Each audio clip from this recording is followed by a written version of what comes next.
ये इनका झूठ का पर्दाफाश हुआ, लोगों ने इनके झूठ को नकारा है। जिस करप्शन के विरोध में वो सरकार में आते वही करप्शन उन्होंने खुद अपना लिया, इसलिए जनता ने इनको मुंह तोड़ जवाब दिया। मुख्यमंत्री होते हुए इन्होंने जेल काटे थे, इसी वजह से यहाँ की जनता समझ गई इन्होंने गलत किया, तभी ये जेल गए हैं।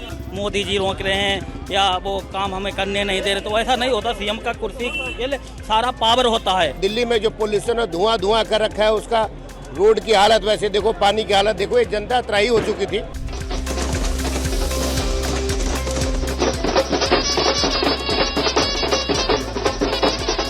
As BJP inches closer to victory in Delhi elections, we are here at a counting center in Gold Market. There are a lot of BJP supporters celebrating here.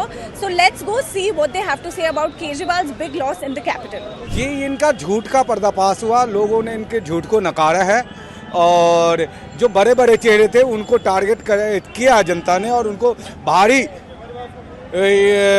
हार का सामना करना पड़ा। उन्होंने जो 10 साल जनता को ठगा था झूठ बोल के, उनकी झूठ की पर्दाफाश हुई है। उन्होंने कोई भी काम नहीं किया। शराब घोटाला, जितने भी करप्शन थे, जिस करप्शन के विरोध में वो सरकार में आते वही करप्शन उन्होंने खुद अपना लिया, इसलिए जनता ने इनको मुंह तोड़ जवाब दिया। हार का कारण है क्योंकि इनके जो भी नेता भ्रष्ट थे वो सारे लोग जेल में गए, इसीलिए वो हार गए। क्योंकि 27 साल बाद यहाँ पे जो सरकार रिटर्न में बीजेपी सरकार आई, 27 साल बाद यहाँ पे सरकार बनी। क्योंकि यहाँ पे एक था, यहाँ पे वही कोई भी सरकार बनती थी बोलती थी मेरे को ये सरकार का जो केजरीवाल हारे इसलिए क्योंकि मेरे को काम करने से रोक रहे थे, इसलिए जनता ने उनको हरा दिया। क्योंकि डबल इंजन की सरकार यहाँ पे, तो काम करके कोई किसी पे दोष नहीं देगा, इसी यही हार का कारण है। क्योंकि ये जेल में खुद मुख्यमंत्री होते हुए इन्होंने जेल काटे थे, इसी वजह से यहाँ की जनता समझ गई इन्होंने गलत किया, तभी ये जेल गए हैं। क्योंकि यहाँ पे जो भी काम हुए थे दिखावा के लिए हुए और बोलते हुए मेरे को मोदी जी रोक रहे हैं या वो काम हमें करने नहीं दे रहे, तो ऐसा नहीं होता। सीएम का कुर्सी के लिए सारा पावर होता है, कोई किसी का दोष नहीं, टिकारा नहीं फोड़ा जाएगा क्योंकि मेरे को काम करने नहीं दे रहे हैं। दिल्ली में पूरी जनता त्राही थी, खासकर गरीब तबका।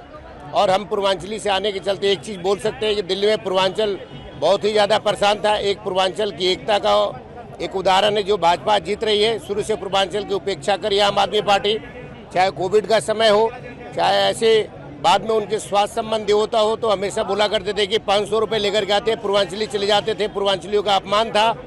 छठ मैया में जमुना जी की सफाई को लेकर के भी हमेशा रहा है, हमेशा उन्होंने पूर्वांचलियों का अपमान किया था। पूर्वांचलियों की एकता का यह है। दूसरा में दिल्ली में जो पोल्यूशन है, धुआं कर रखा है, उसका रोड की हालत वैसे देखो, पानी की हालत देखो, ये जनता त्राही हो चुकी थी। आज बदलना जरूरी था, जो जनता ने बदल दिया। एक जनता की जीत है। बड़े चेहरे जब उनको बहुमत मिला था उस समय सिर्फ करप्शन में चले गए और अपने अहंकार में चले गए। अगर वो करप्शन नहीं किए होते, जनता के लिए काम किए होते, तो आज हारे नहीं होते। दिल्ली में सीएम का चेहरा हमारे मुख्य नेतृत्व, हमारे माननीय प्रधानमंत्री जी के नेतृत्व में हम लोग चुनाव लड़ते हैं और इसका तय भी संगठनात्मक तरीके से उन्हीं के द्वारा किया जाएगा। सबसे पहले तो पूरी नई दिल्ली जनता को मैं बधाई दूंगा कि एक इतिहास रच गया है कि 100% सीटें जीता गया है। और इसका खास कारण है कि हमारे ही क्षेत्र से, नई दिल्ली से ही केजरीवाल जी आते थे और केजरीवाल जी का भ्रष्टाचार में संलिप्त होना, उनकी पूरी टीम का भ्रष्टाचार में संलिप्त होना उनकी हार का प्रमुख कारण है। और दूसरी चीज़ है, विकास पे तो इन्होंने ध्यान ही नहीं दिया। विकास के लिए सड़कें हैं टूटी हुई हैं, नालियाँ बजबजा रही हैं और स्ट्रीट लाइट जल ही नहीं रही हैं, एजुकेशन का स्तर बहुत गिरा हुआ है। तो इन सब चीज़ों से जनता बहुत ही त्रस्त थी।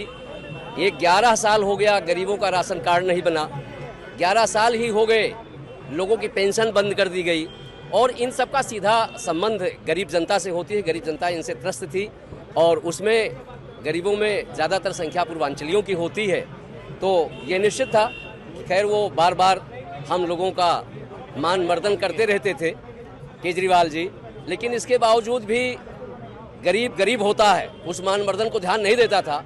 लेकिन इनका कोई विकास के नाम पर कोई कार्यकारी योजना थी ही नहीं, कोई ऐसी योजना इन्होंने नहीं चलाई पूरे 11 साल में जो जनता के हित में हो। यहाँ तक कि बताइए कि जो आयुष्मान भारत की योजना थी जो पूरे विश्व मतलब इंडिया में चल रहा है, और ये इतना भी नहीं समझ पाए कि यदि वो नहीं चला रहे हैं तो आप अपनी तरफ से कोई योजना चला दीजिए। 5 लाख का मुफ्त इनाम, ये कहते रहे मैं 15 लाख देता हूँ, जबकि गरीब जनता 2-2 लाख 3-3 लाख के लिए कर्ज के बोझ तले दब जाती थी और वो अपना मकान तक बेच लेती थी। तो इन सब कारणों से ये हारे। और सबसे मेन चीज़ है, सत्य की जीत होती है, सत्य विजयी भव।